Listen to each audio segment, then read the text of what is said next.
नहीं, हम खरीदेंगे किसको? हमें खरीदने की आवश्यकता ही नहीं। अगर उनकी मुर्गी हमारे आंगन में अंडे देने आएगी तो हम क्यों मारेंगे उस मुर्गी को? नेशनल कॉन्फ्रेंस ने इस इलेक्शन को पोलराइज कर दिया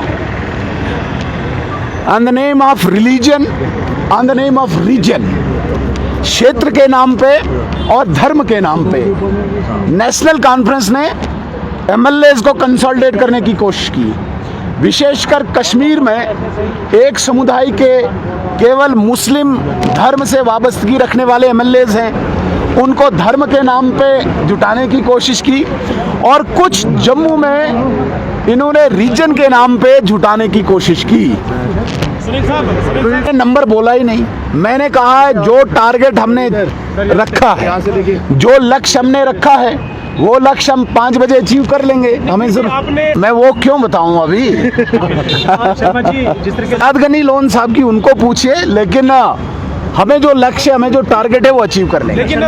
हम चाहते हैं जो उमर अब्दुल्ला साहब या दूसरी जमातें, कश्मीर की जो जमातें हैं जो स्टेटहुड की डिमांड कर रहे हैं, मैं उनका वेलकम करता हूं, बहुत अच्छी बात है। लेकिन सवाल ये पैदा होता है, उमर अब्दुल्ला साहब ने 15 अगस्त की स्पीच में ये कहा था कि मैं घर घर जाके सिग्नेचर कराऊंगा स्टेटहुड के लिए। मैं उसका खैर मकदम करता हूं।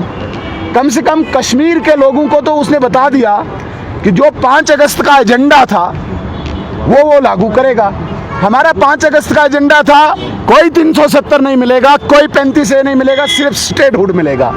अगर उमर अब्दुल्ला साहब वो सिग्नेचर करने घर घर जाते हैं तो मैं साथ चलूंगा, लेकिन अब वो अपनी बात से मुकर गए।